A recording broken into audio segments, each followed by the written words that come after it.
Al grupo La Gracia de Dios. Hoy tenemos una palabra muy especial. Vamos a poner en la presencia de Dios para que sea Él hablándonos.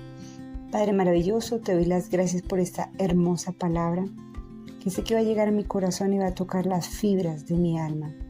Hoy recibo esa palabra, hoy me apodero de la palabra, hoy te bendigo por la palabra. Gracias, Señor, en Cristo Jesús. Amén y amén. Bueno, vámonos al Evangelio de San Mateo. Es una parábola muy conocida, muy conocida. Está en Mateo 13, a partir del número 1, versículo 1. En aquel día salió Jesús de la casa y se sentó junto al mar. Y se le juntó mucha gente y entrando en la barca se sentó y toda la gente estaba en la playa.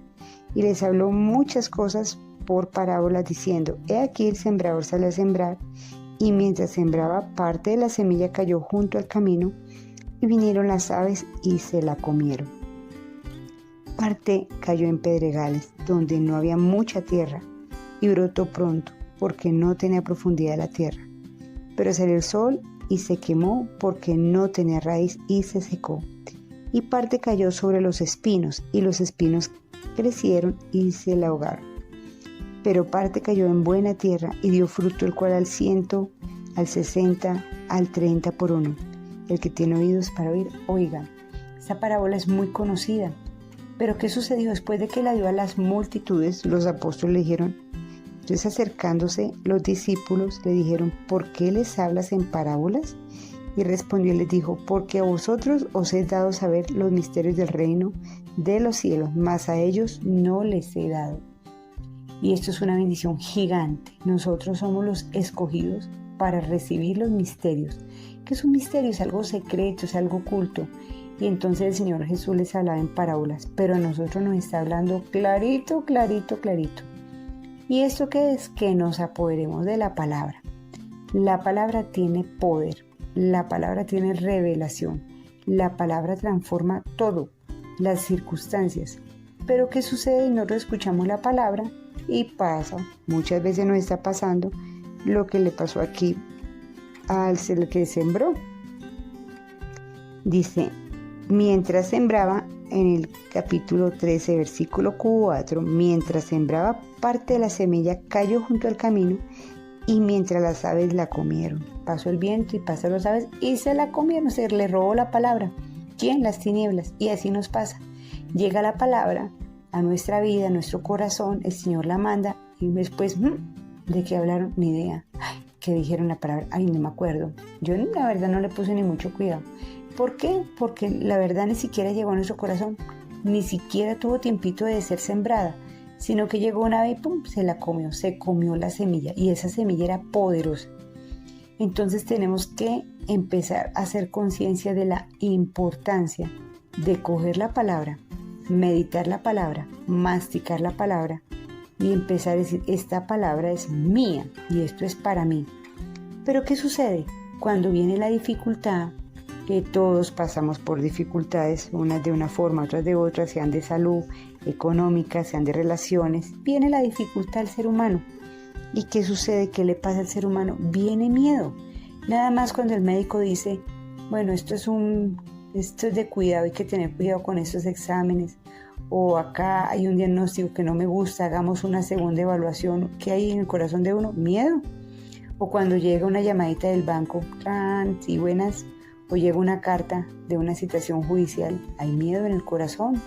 O cuando hay una contienda y la persona dice: yo me voy, hay miedo en el corazón.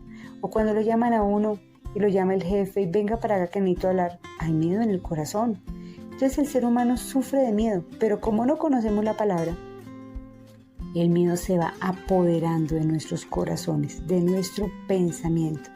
Pero si no nos agarramos la palabra, y esa palabra es poderosa, ¿cuál palabra, Yadira? Pues la palabra que está en Timoteo, en la segunda epístola de Timoteo, capítulo 1, versículo 7, que dice: Segunda de Timoteo 1:7 dice, porque no nos ha dado espíritu de cobardía ni de temor, sino de poder, de amor y de dominio propio. Y esto me impacta cantidades.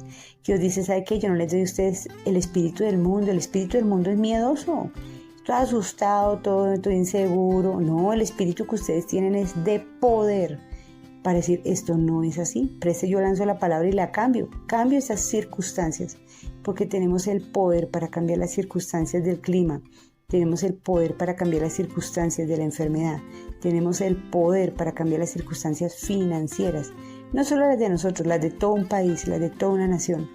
Pero ¿qué sucede? Tenemos que empoderarnos con la palabra, que Dios no nos da el espíritu de temor, sino de poder. Pero como no agarramos la palabra, entonces ¿qué sucede? Viene por ahí las palomas y se empacan ahí, llegan y ¡pum! Ellas van volando y se van llevando la palabra. Tenemos que apoderarnos de la palabra. Esa palabra es mía y yo la cojo y me apropio de ella. También muchas veces la palabra llega a nuestra vida. Acá la tenemos. Dice acá en el 5, San Mateo 13:5, por parte de cayó en pedregales donde no había mucha tierra, brotó pronto porque no tenía profundidad la tierra, pero salió el sol y se quemó porque no tenía raíz y se secó. Entonces hay palabras que uno dice, ay, tan chévere esa palabra, ay, súper chévere, y después se nos olvidó. O sea, la palabra no cogió raíz, no llegó a sacar raíz que se sostenga, porque cuando viene el sol, viene la dificultad. Pueda que se seque las hojas, pero por dentro tiene una sábila, tiene una vida que vuelve nuevamente y retoña. Pero si no hay raíz, difícil. Yo tuve oportunidad de trabajar en un cultivo de flores y hay un proceso que se llama enraizamiento. Matas madres y tienen los hijitos. Entonces de las matas madres se saca una hojita y esa se pone en unos cuadritos como con unas espumitas y se les empieza a regar suavecito a unas temperaturas, se le coloca música para que saque la raíz. Entonces eso permite después, pasa a un segundo proceso, ya cuando tiene la raicita, le salió algo de tallito, pasa ya a otro cajón, ya va con tierra. Al principio no va con tierra, sino solo con agua. Entonces, ¿qué sucede? El sacar raíz no es tan rápido. No es que yo le saqué a la pata una raíz, no. Yo tuve oportunidad de trabajar y hay en Rosas con 33 cultivos de flores y allá hay una rosa que es espectacular. No la hay en nuestro país, Colombia, para venta. Solamente la sacan al exterior. Y es la rosa tigre. Esa es una rosa que va con unos rayones de franjas negras en su medio de sus colores. Es espectacular. Pero las hojas las muelen para que el trabajador no le saque raíz. Claro, un trabajador no va a montar todo un cultivo de flores, pero son tan celosos que hasta muelen el follaje que ya queda para que no quede nada, para que le saquen raíz. Y el proceso de enraizamiento, eso es súper, hiper, mega privado, para que esté allí en secreto sacando la raíz. Entonces nosotros necesitamos coger la palabra en el secreto para que coja raíz. Hablar con el Espíritu de Dios, enséñame esta palabra, explícamela. Yo quiero vivirla porque es que hay palabras durísimas de entender, ahí no es tan fácil, la palabra toca digerirla, toca revisar esto si es así, estoy entendiendo bien la palabra. Yo muchas veces me cuestiono con mi esposo, oye, mira, ¿cómo entiendes tú esta palabra? ¿Cómo la comprendes? Yo la veo así, es así, revisarla, qué dice la palabra, porque es muy importante digerirla y apropiarnos de la palabra.